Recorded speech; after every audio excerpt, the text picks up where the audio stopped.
ஒன்றும் இல்லை, சிம்பிளா ஒரு ஸ்டூடெண்டோடைய மார்க் வந்து 50.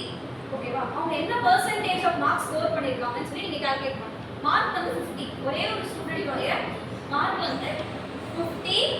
அவங்க வந்து என்ன அவங்க வந்து பெர்சன்டேஜ் ஸ்கோர் பண்ணியிருக்காங்க கண்டுபிடிக்கணும். அது எப்படின்னு சொல்லி யாரோ ஒருத்தவங்க எழுத சொல்லுங்க. எப்படி கண்டுபிடிக்கிறீங்க? சொன்னீங்க 50 சொல்லு.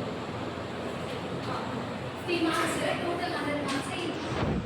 நான் வந்து அவுட் ஆஃப் எவ்வளோ சொல்லவே அது ஃபர்ஸ்ட் ஓகேவா?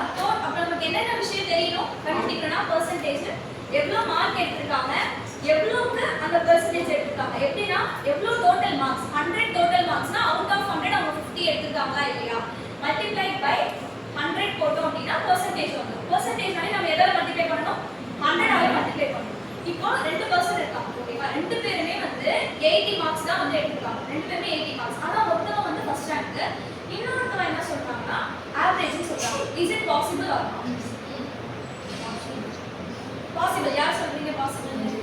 ரஞ்சிதா ஏன் வந்து பாசிபிள்னு சொல்றீங்க?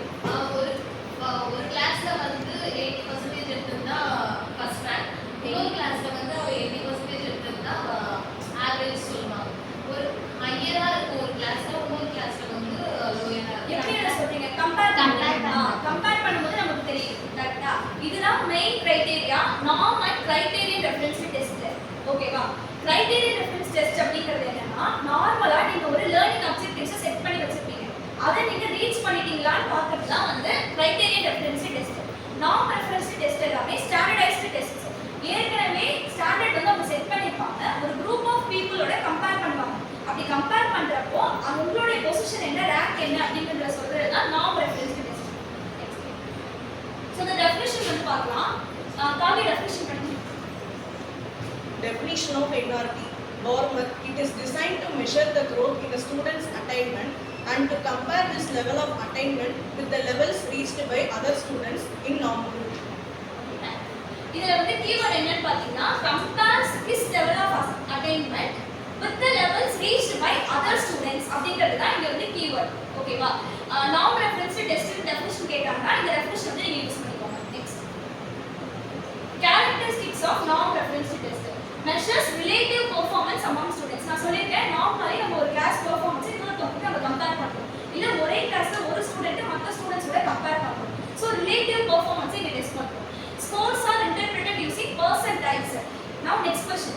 What is the difference between percentile and percentage? Percentage na 100. 100. Okay. Percentile Percentile overall studentல first mark எடுத்துப்பாங்க. அவங்களோட ரெஃபர் டு அந்த ஸ்டூடண்ட் மற்ற ஸ்டூடண்ட்ஸோட மார்க்ஸ். எக்ஸலென்ட். அவங்க கிளாப் பண்ணலாம். percentile அப்படினா என்னன்னா ஆல்ரெடி வந்து ஒருத்தவங்க வந்து ஃபர்ஸ்டா இருப்பாங்க. ஃபர்ஸ்ட் மார்க் வந்து 100 ஆ இருக்கணும்னு அவசியம் கிடையாது. ஃபர்ஸ்ட் மார்க் 90 ஆ கூட இருக்கலாம். அந்த 90 தான் ஃபர்ஸ்ட் மார்க். அந்த 90 ல இருந்து நீங்க எந்த பொசிஷன்ல இருக்கீங்க அவங்க கூட கம்பேர் பண்றப்போ, ஃபர்ஸ்ட் மார்க் எடுத்தவங்க கூட கம்பேர் பண்றப்போ நீங்க எந்த பொசிஷன்ல இருக்கீங்கன்னு சொல்றது தான் percentile. சோ இங்க என்னன்னா நம்ம percentile யூஸ் பண்ணுவோம். இதே வேர்ட் அங்க நீங்க CRT ல பார்க்கறப்போ percentage னு வரும். ஓகேவா? percentile ranks and standard scores வந்து இங்க நமக்கு கொடுப்போம் அப்படின்னு சொல்றாங்க. கம்பேர் பண்றோம். மாஸ்டரி ஆஃப் தி சப்ஜெக்ட்டை நம்ம செக் பண்றது கிடையாது. கிரைட்டீரியா நான் ஆல்ரெடி சொல்லிருக்கேன். லேர்னிங் அப்ஜெக்டிவ்ஸ் ஆல்ரெடி உங்களுக்கு இருக்கும். அந்த அப்ஜெக்டிவ்ஸை ரீச் பண்றோமா, மாஸ்டரி ஆகிட்டாங்களா, ஸ்பெசிஃபிக் ஸ்கில் அக்வயர் பண்ணிட்டாங்களான்னு கிரைட்டீரியா செக் பண்ணுவோம். நார்மலா அதை செக் பண்ண மாட்டோம். Not mastery of the subject சொல்றாங்க. Next questions vary in difficulty to spread scores widely. இப்போ இதுக்கு கிடைக்கிற கர்வ் என்னவா இருக்கும்? ஸ்கோர்ஸ் வந்து ஃபுல்லா டிஸ்ட்ரிபியூட் ஆயிருக்குன்னு சொல்றாங்க. அப்ப நமக்கு என்ன கர்வ், டைப்ஸ் ஆஃப் கர்வ்ஸ் நம்ம படிச்சிருக்கோம் இல்லையா? Normal probability curve. Normal probability curve எப்படி இருக்கும்? bell shapeல இருக்கும். Bell shaped curve. எஸ். இப்படி இந்த மாதிரி கர்வ் கிடைக்கும் அப்படின்னு சொல்றாங்க. ஓகேவா? Next useful for selection and screening purposes. Usually competitive exam எழுதினீங்கன்னா உங்களுக்கு தெரிஞ்சிருக்கும். இந்த காலேஜ் ஏதாவது competitive exam எழுதினீங்க ரீசெண்டா நெட் எக்ஸாம் எழுதினீங்க. ஸோ அந்த எக்ஸாம் எழுதினீங்கன்னா உங்களுக்கு வந்து தெரிஞ்சிருக்கும். அதில் வந்து பெர்சன்டேஜ் பெர்சன்டைல் கொடுத்துருப்பாங்க. அப்புறம் உங்களுடைய ரேங்க் என்னன்னு சொல்லி 3 காலம் உங்களுக்கு கொடுத்துருப்பாங்க. ஓகேவா? காம்படிட்டிவ் எக்ஸாம்ஸ் வந்து ஸ்கிரீனிங் பர்பஸஸ்க்கு செலக்ஷன் பர்பஸஸ்க்கு யூஸ் பண்ணுறாங்கன்னு சொல்கிறாங்க. does not indicate specific learning gaps clearly. இதை வச்சு learning gaps நம்ம கண்டுபிடிக்க முடியாது அப்படின்னு சொல்றாங்க. நெக்ஸ்ட் வந்து performance depends on how others performance. அதாவது மற்றவங்களோட ஸ்டாண்டர்ட் வச்சு தான் நான் எங்க இருக்கேன் அப்படின்னு என்னால் கம்பேர் பண்ணிக்க with large representative samples. இதுக்கு வந்து இந்தியா ஃபுல்லா நடக்கும். இந்த நீட், ஜேஇ இந்த மாதிரி காம்படிட்டிவ் எக்ஸாம்ஸ் இல்லாம லார்ஜ் பாப்புலேஷன் வந்து நம்ம நடத்த முடியும். இந்த என்ஆர்கே சிஆர்கே அப்படி பண்ண முடியாதுன்னு சொல்றாங்க. காமன் இன் காம்படிட்டிவ் எக்ஸாம்ஸ் மெயினா. நெக்ஸ்ட் எக்ஸாம்பிள்ஸ் பாத்தீங்கன்னா SAT, GRE, IQ test, NEET and JEE. GRE யாருக்காவது தெரியுமா? GRE ஒரு எக்ஸாம் இருக்கு தெரியுமா? கேள்விப்பட்டிருக்கீங்களா? இது வந்து PhD அண்ட் மாஸ்டர்ஸ் என்ட்ரன்ஸ்க்காக GRE ஒரு இது பண்றாங்க. அதோட ஃபுல் ஃபார்ம் வந்து பாத்தீங்கன்னா கிராஜுவேட் ரெக்கார்ட் எவாலுவேஷன் அப்படின்னு சொல்றாங்க. PhD நீங்க போகணும் அப்படின்னு நினைச்சீங்கன்னா மாஸ்டர்ஸ் பண்ணணும்னா GRE ஒரு எக்ஸாம் இருக்கு. ஓகே, அந்த எக்ஸாம் நீங்க வந்து எழுதணும். இது வந்து examples for NRT. Uses of NRT நம்ம ஆல்ரெடி வந்து நம்ம டிஸ்கஸ் பண்ணதை நம்ம இங்க சொல்றோம். Actually ranking students topper, average, below average அப்படின்றது ஒரு கிளாஸ்ல சொல்லல, ஓவராலா அந்த எக்ஸாம்ல சொல்றாங்க. இப்போ topper of JEE, topper of நீட்னு சொல்றாங்கல்ல, அதை மென்ஷன் பண்ணி இங்க கொடுத்துருக்கேன். College admissions and scholarships use பண்ணலாம். Competitive exams, identifying gifted and slow learners. Okay, gifted and slow learners நம்ம ஜெனரலாக தான் சொல்ல முடியுமே தவிர ஸ்பெசிஃபிக்காக வந்து ஒரு பர்சனை மென்ஷன் பண்ணி இதை சொல்ல முடியாது. அதை மட்டும் நோட் பண்ணிக்கோங்க. Useful for large scale testing programmes. நான் சொன்னா ஆல்ரெடி லார்ஜ் பாப்புலேஷனுக்கு நம்ம அப்ளை பண்ண முடியும் அப்படின்னு சொன்னேன். நெக்ஸ்ட் லிமிடேஷன்ஸ் என்னன்னு பார்த்தீங்கன்னா அன்ஹெல்தி காம்படிஷன். இதான் மெயினாக நம்ம பார்க்கணும். இப்போ வந்து ஜேஇல பாஸ் பண்ணிட்டாங்க, இல்லை நீட்ல பாஸ் பண்ணிட்டாங்க, நிறைய நம்ம வந்து கேள்விப்படுறோம் இல்லையா? பாஸ் ஆகலை அப்படின்னா வந்து இப்போ ரீசெண்டாக கூட வந்து நீட் எழுதுற எனக்கு டிசபிலிட்டி கோட்டா வேணுன்றதுக்காக அவங்க காலையே அவங்க வந்து கட் பண்ணிட்டாங்க இல்லையா? ஸோ அந்த மாதிரி அன்ஹெல்தி காம்படிஷன் வந்து இது வந்து இன்சிஸ்ட் பண்ணுது அப்படின்னு சொல்றாங்க. மெயினாக அதான் நீங்கள் பார்க்கணும். Not suitable for diagnostic teaching. Diagnostic டீச்சிங்க்கு இது நாட் சூட்டபிள் அப்படின்னு சொல்றாங்க. நெக்ஸ்ட் வந்து நீங்கள் கொஞ்சம் கூட படிச்சுக்கோங்க. Definition of CRT. இப்போ சிஆர்டி நம்ம போகிறோம். இந்த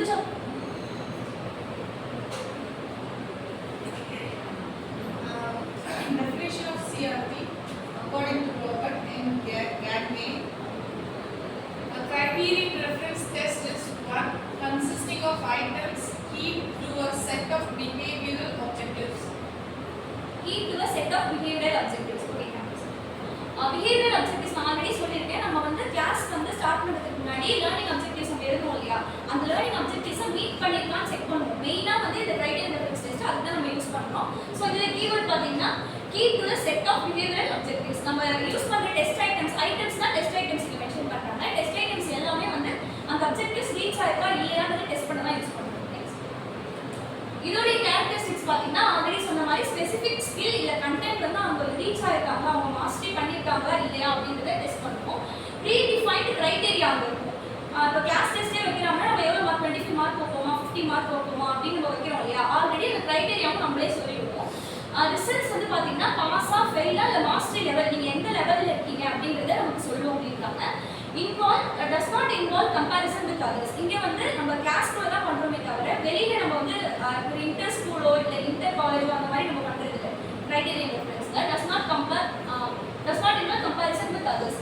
ஹெல்ப்ஸ் ஐடென்டிஃபை லேர்னிங் கேப்ஸ். அங்கே பார்த்தீங்கன்னா லேர்னிங் கேப்ஸ் ஐடென்டிஃபை பண்ண முடியாதுன்னு கொடுத்துருப்பாங்க. இங்கே வந்து லேர்னிங் கேப்ஸ் ஐடென்டிஃபை பண்ண முடியும். வை? பிகாஸ் மோஸ்ட்லி டீச்சர் தான் வந்து இந்த டெஸ்ட்டை வந்து டிசைன் பண்ணுவாங்க. Okay, next questions are directly linked to learning objectives. நம்ம ஃபர்ஸ்ட் சொன்ன பாயிண்ட்ல திருப்பி கொடுத்துருக்காங்க மாடிஃபை பண்ணி. questions வந்து directly linked to learning objectives. Test ஐட்டம்ஸ்ல நீங்க எதை அவங்க டெஸ்ட் பண்ண போறீங்க? ஸ்டூடெண்டோடைய டிஸ்கிரிப்டிவ் அவங்க எப்படி எழுதுறாங்க, வே ஆஃப் ரைட்டிங் நீங்க டெஸ்ட் பண்ண போறீங்களா, இல்ல அவங்களுடைய இந்த 1 மார்க் क्वेश्चनலாம் கொடுத்து ஆன் தி ஸ்பாட்ல எப்படி பண்றாங்க டெஸ்ட் பண்ண போறீங்களா அப்படின்னு சொல்லிட்டு டைரக்டா நீங்க என்ன அப்ஜெக்டிவ் செட் பண்ணிருக்கீங்களோ அதை வந்து செக் பண்ணிட்டு தான் யூஸ் பண்றோம் அப்படின்றாங்க. Encourages individual progress. ஒவ்வொரு பர்சனுக்கும் வந்து இண்டிவிஜுவல் ப்ராக்ரஸை செக் பண்ணுறதுக்கு இது யூஸ்ஃபுல்லாக இருக்குன்னு சொல்றாங்க. Suitable for formative and diagnostic evaluation. அங்கே வந்து எல்லாமே இங்கே வந்து ஓவர் கம் பண்ணுற மாதிரி இருக்கும். அங்கே டயக்னோஸ்டிக் பண்ண முடியாதுன்னு சொல்லுவோம், இங்கே டயக்னோஸ்டிக் பண்ண முடியும்னு கொடுத்துருக்காங்க. அங்கே மாஸ்டரி லெவல் நம்ம செக் பண்ண மாட்டோம். இங்கே all students can achieve mastery and theoretically வந்து அவங்க வந்து இம்ப்ரூவ் பண்ணிக்கலாம் அவங்கள அப்படின்னு சொல்றாங்க. Next common in school based assessments. Example அப்போ என்னவா இருக்கும்? நெக்ஸ்ட் லைக் போகிறதுக்கு முன்னாடி எக்ஸாம்பிள் நீங்களே சொல்லுங்க. சிஆர்டிக்கு example driving licence. Yes, very good. அப்படி கிளாப் பண்ணலாம். புதுசாக சொல்லிடுறாங்க. யாரும் டிரைவிங் லைசன்ஸ் பற்றி யோசிக்க மாட்டீங்கன்னு நினச்சேன். எஸ், டிரைவிங் லைசன்ஸ் வந்து ஒரு best example CRT.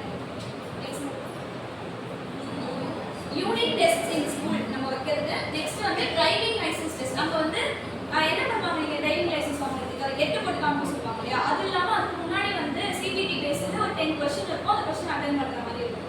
So driving லைசன்ஸில் fail அதை மட்டும் தான் பார்ப்பாங்க. அங்கே போய் நீங்கள் இவ்வளோ பாஸ் இவ்வளோ பர்சன்டேஜ் கொடுப்பாங்களா? இல்லை. அதுதான் வந்து டிரைவிங் லைசன்ஸ். இதுக்கு ஒரு பெஸ்ட் எக்ஸாம்பிள் சொல்லலாம்.